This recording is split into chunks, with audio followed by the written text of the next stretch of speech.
Lindholm sends it in, and it's Pastrnak scores! Series winner for David Pastrnak and the Bruins! Hey everyone, and welcome to Shining Force CD part, 17. Let's say 17. So, we just had Kaching join the Force, and we've made some decisions. I have decided that Kaching is going to get in and see some battle time. We took out Guyan. We gave Guyan a chance here. We gave him a chance, and he's not holding up his end of the bargain, let's say. So we sat him out. We're going to bring Kaching in, maybe for a battle or two. Who knows how long this man is going to last, but I mean, if we compare Guyan to Kaching, like, Guyan's level 2, Kaching is level 1, but level 11 before he was promoted. They're kind of the same level, and like, they look like the exact same unit. Only one guy's got 7 movement and the other guy's got 5. And like, we tried Guyan, and maybe Guyan will come back. I also took Shade out. No reason. Shade's out there surviving. He's level 7. He's been a good unit for us. But we're gonna bring Sig in again. Let's get him some battle time. As I grow up, as I mature, I like to play these Shining Force games with a little bit more maturity, or a little bit more I'm not stuck to my force. Let's use everyone. Let's get everyone to have a turn. Unless it's Shining Force 1 or 2, where I am set in my ways. So we're about to head off to the next battle. We have just survived the Death Tunnel. And let's see what is out that door for us next time. Now, if you're looking at me, I was not planning to do the Leafs are out of the playoff podcast today, or video. So, you know, if you're here for Shining Force is going to happen. If you want to hear a perpetually frustrated Maple Leafs fan whine about his team, that might also happen. Wasn't planning on it. About a minute before this went live, I'm like, hey, wait, I haven't done my Leaf stream for the year, so let's see if we get into that. But first, we have Story. See that fort rising over the mountain? That's Gondal. They're in there, somewhere. Gates. Let's wait for the changing of the guard. Who's Gates? Ooh, that's a Minotaur. It's Gardenia's Shining Force. Azu and Geppel aren't here. Guards, kill them. So, looking at Kaching, you know, you got a pretty solid sprite there. I'd say his armor is much shinier than Apus's. So, you know, if you could, I mean, it probably should be. He is an original Shining Force member. Note the quotes, because you're not a Shining Force member. You are not Ken. You are not May. You are not Arthur. You are not Ernest. You are not Vankar. And you are not Pell. And that is all the freaking centaurs. Name them all. Bam. Got it. So let's take a look at this map. So is this a split up and conquer scenario? This is a split up and conquer scenario. Also, this game has done Kaching very dirty. You join, and then all of a sudden, it's forest and mountains. Forest and mountains. Here's a centaur on your team. Let's give him a chance. We're going to send him in under-leveled, and we're going to push him through forest and mountains. So, we are going to split our force up. We're going to take Stock, Kaching, Apus, this way. We're going to take Domingo and Cray this way up the mountains, and we'll figure out the rest as we go. That's the amount of our plan. So, here's today's pain point. The Maple Leafs, once again, have lost in the first round of the playoffs to the Boston Bruins. It looked like it was going to be quick. They were down 3-1 with 1 win, and that would be it. But they did what the Leafs do. I told my friends this. I told my friend, was a big Rangers and Chicago fan. I was like, the series is going to go 7 games. The Leafs are going to come back, and then they're going to lose in Game 7 because they are a maximum pain to their fans' team. They're not going to lose. They could have got down 3-0, and I would have placed bet upon bet upon bet upon bet that they would manage to come back to the series and either lay an egg in Game 7, which is something they could do. Lay an egg, proverbial meaning play a really bad game. But no, they played their hearts out, went to Game 7 overtime in Boston, in the nightmare that is TD Garden, a place of nightmares for that Toronto Maple Leaf team. Get to overtime. Actually, no. Get the lead with 10 minutes to go. Matthews to Nylander. Hey, here's Matthews in front, scores! William Nylander's done it again. The two Leafs who actually show up in the playoffs. And boom, the Leafs up 1-0. And then a minute and a half later, the Bruins score a relatively weak goal on Sergei Samsonov. Like, yeah, he could have had it, and that's gonna be the story for Samsonov in this game. Is there's a lot of stuff he could have had, but you know what? I'm gonna get out ahead on this right now. The guy allowed 2 freaking goals. He did his job. Does it matter that the 2 goals weren't good or weren't high quality?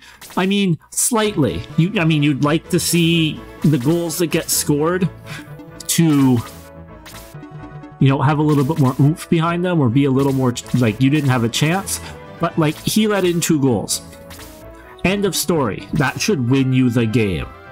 Like, lay off the man. The team only scored a goal. 1 goal. And that's been this team's problem. That's been this team's problem for, I don't know, a long time. It hasn't been 7 years. Because the first few years, let's check the health of these Bow Knights, Bow Riders, 30. Geez, that's right, these guys have weak attacks. I mean, you don't have great defense either, but we're going to get out here. We're going to hit this one. But that's been the team's problem since, let's be honest, repeat of the last podcast. Since they traded Kadri. They don't have scoring depth.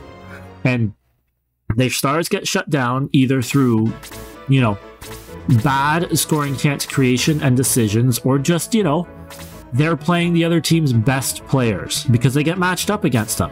And they're playing the other team's best players not in the freaking Pacific Division.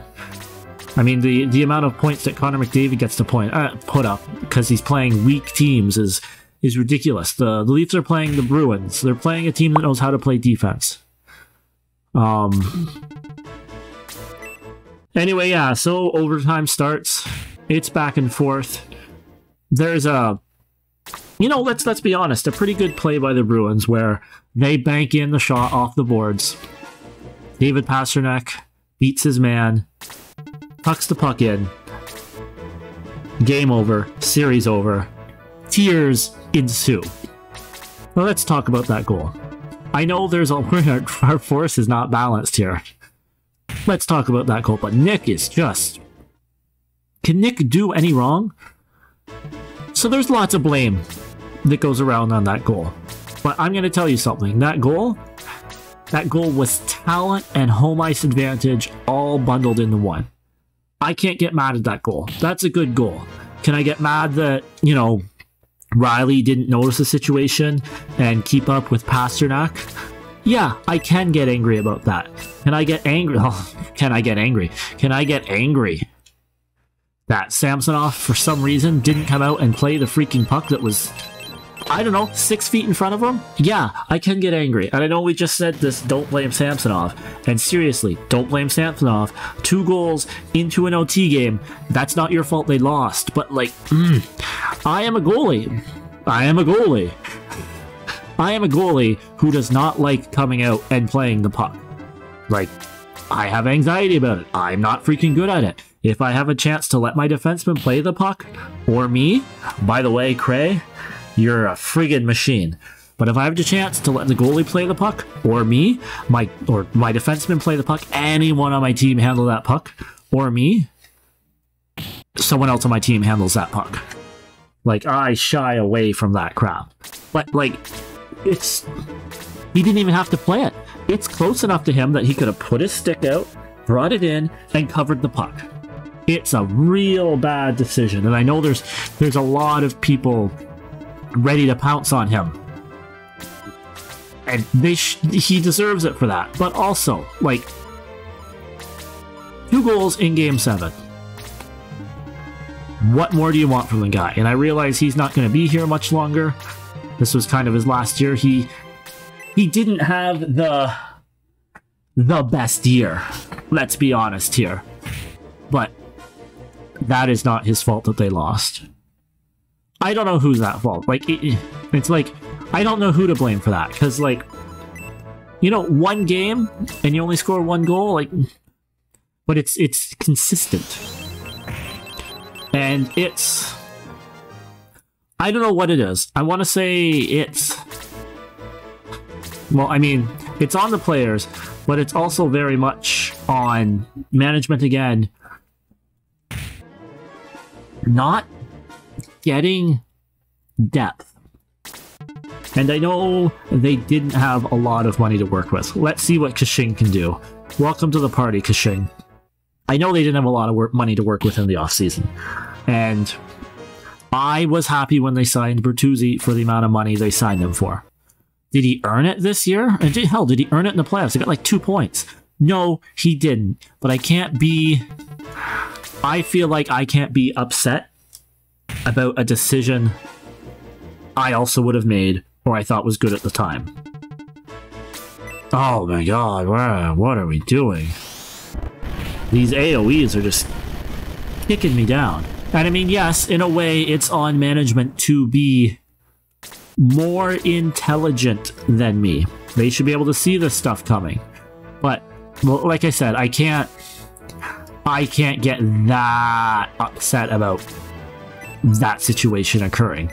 The decision I would have made, the Max Domi thing, I probably wouldn't have signed Max Domi for 3 years. Or for $3 million for 1 year. What? Oh no!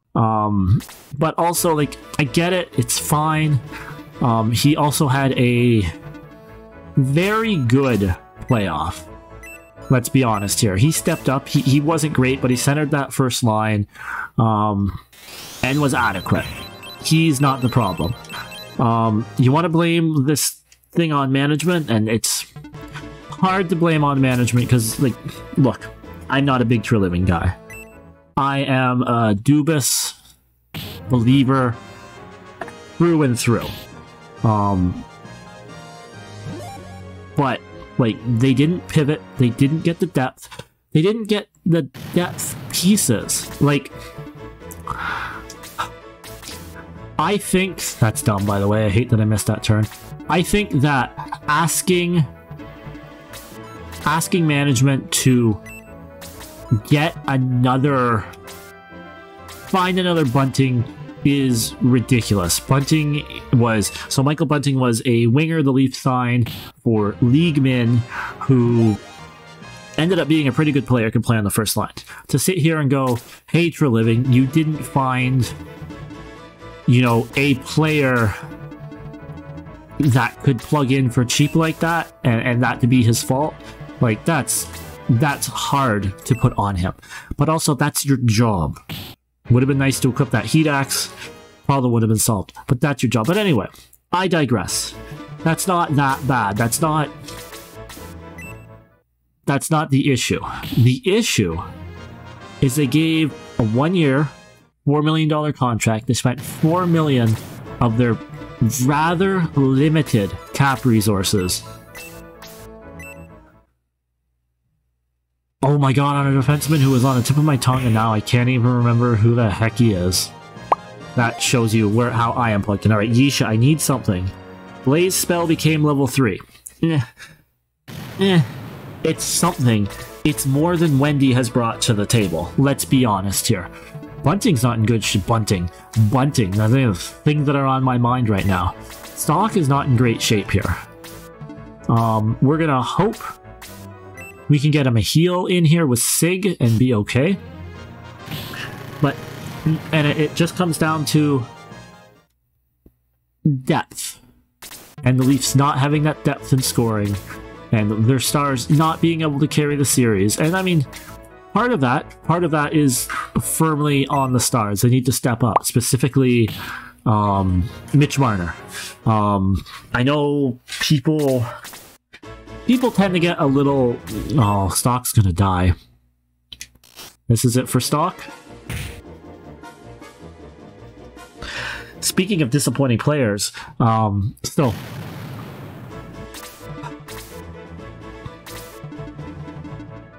Alright, good, you hitting Sig, because you guys could team up and do a lot of damage here. Speaking of disappointing players, Mitch Marner was once again pretty much nowhere to be seen in the playoffs.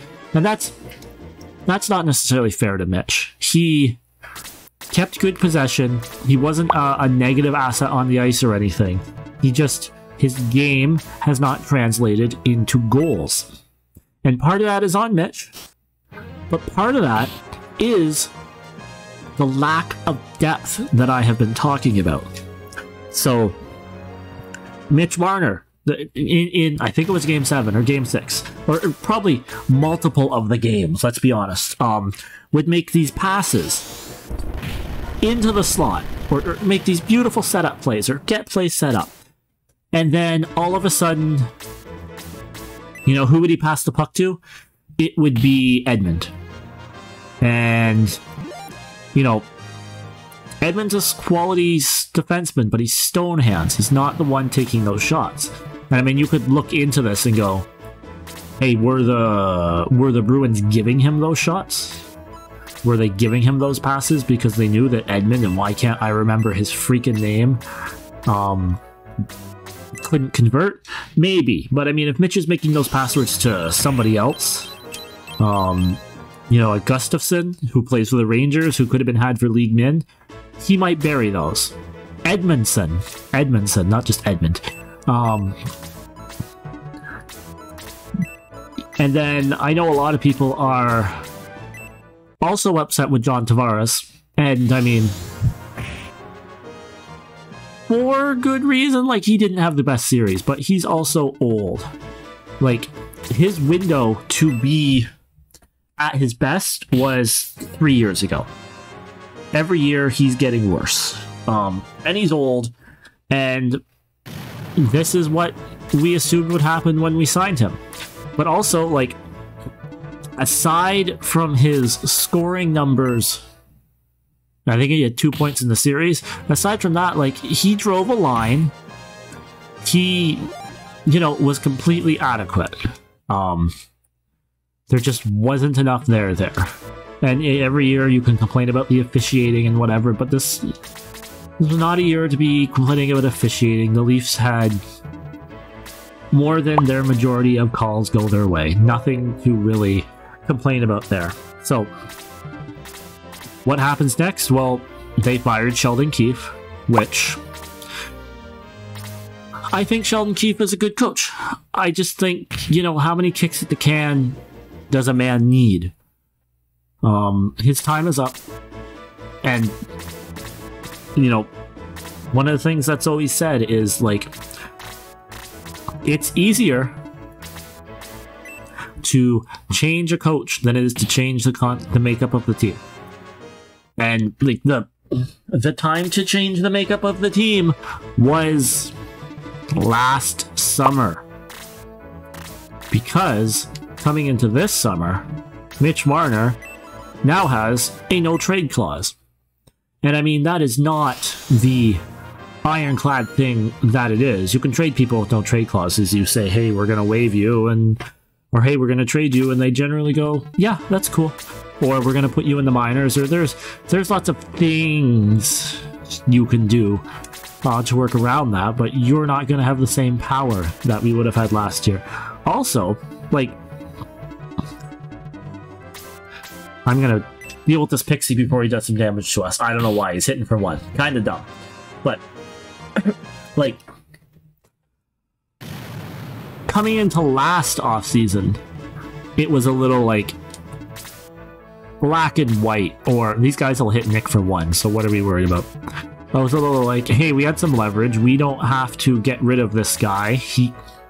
But it's kind of like, coming into the offseason now, like, I feel like, in a way, they've lost their leverage. Everybody knows they gotta trade Marner now, so they're not going to get the return that they could have. Not that I think there's a big return. Like, one of the reasons we'd be trading Marner is to get the cap space. But, like, here's the question. So you get the cap space, what are you going to do with it? And I don't trust Brad Treliving, Mr. I gave $4 million to a defenseman I still can't freaking name. I want to say he's Jyrke Lume, but that is because I'm an old man. He was a defenseman for the freaking Vancouver Canucks in the mid-90s, and he's also Finnish, just like this defenseman is, and therefore I am also freaking... One Scandinavian is another Scandinavian. They're all Scandinavians. I actually think... oh my god, why can't I freaking think of his name? I also think... he's Swedish and not Finnish, like Jyrke Lume. Never thought I'd be talking about Jyrke Lume on this freaking podcast. Good for you, Nick. You're the hero. You got to go in there and get things done. But I don't know where they go from here. And the frustrating thing about all of this is the team's good. And, like, to act like they didn't take... Of course. Oh, Claude. You're very much a Birdman. I say that because he takes a lot of damage. But to act like they didn't take Boston to 7 games and lose in OT... You know, that's asinine. That's what happened. It came down to a coin flip. This could be a team with 2 second-round appearances in a row. Now, do I think that they could beat Florida?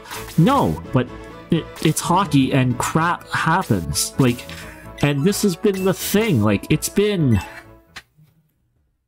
I think 7. I did the math. Like, the night of Game 7, it's been like 6 straight years of Game 7 losses. Or Game 7, not 6 straight years, 6 to 7 years of Game 7 losses where, you know, either they've done really good and the series have come down to a freaking coin flip.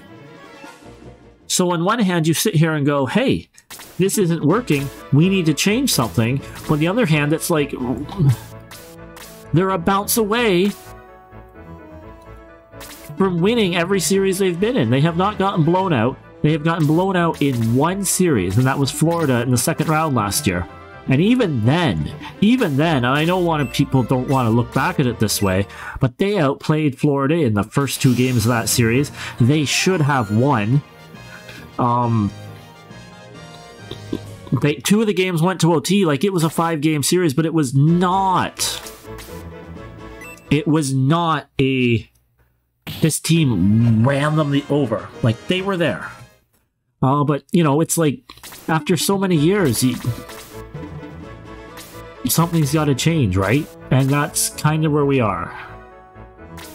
Something's got to change. But do you give up? Do you say, hey, there's no chance and rebuild? Because the thing is, like, a lot of people like to compare this team to the Washington Capitals. And go, oh, they got so far, but they lost every year until they won. And in some ways, the comparison is accurate, because they are a team with high-end talent who hasn't got it done in the playoffs. And you know what? I was gonna poo-poo on this. I was gonna say this is a bad comparison, but I actually think it's a fairly decent comparison. I'm gonna fall back on it. Now, everyone would argue it's not the right comparison because Washington won rounds in the playoffs. They always lost in round 2. And I get that in a sense. Hey, you gotta win. And, like, those losses to Columbus and Montreal hurt, because those are series they 100% should have won. There's no excuse for them losing. It's not like some of the other series where, like, they lost to Tampa and Tampa went on to win the cup. or make the final, or they lost to Boston and Boston went to the final. Or, I mean, I say the Montreal series is unforgivable, but Montreal also went to the Cup finals, but it should have been the Leafs. Like, It should have been me. It should have been me. they should have beat Montreal, but also, you say that they should have beat Montreal, but Tavares took a knee to the head in the first game and was out. And they still have enough depth that they should have beat them, but like, oh, see the frustration? There's enough excuses there. And back to the Washington comparison, because I know my mic did not pick that up. Might not have picked it up a second time any. The Capitals comparison, and people say, hey, the Capitals won a round. Well, I'm going to tell you something about the Capitals. For a long time, and I don't know how long this is, but for a long time, the Capitals were in a division called the Southeast Division, also sometimes called the South-Least Division, because it was the weakest division in the NHL. So while the Capitals were a good team, they were made to look better than they were because they would always win this division, and this division had crap people in it. Crap teams. You know, kind of like the Canadian division that the Leafs ran roughshod over and then lost to Montreal. You know who else lost to Montreal when they had a really damn good season? It's the Washington Capitals, who are also up, I do believe, 3-1 in that series. So, like, I'm all for changing something up, but at the same time, in a lot of ways, you just gotta be good enough. Let's get this Heat axe equipped. 51.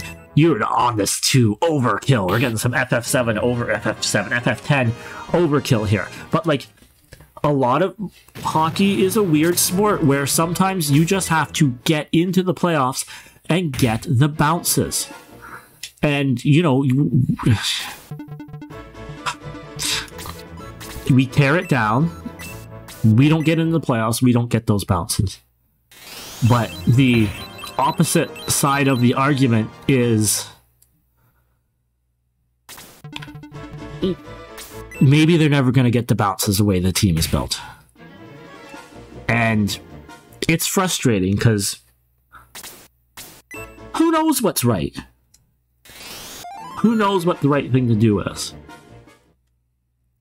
Do I firmly believe this Leafs team, if they replayed that Boston series, could have beat Boston?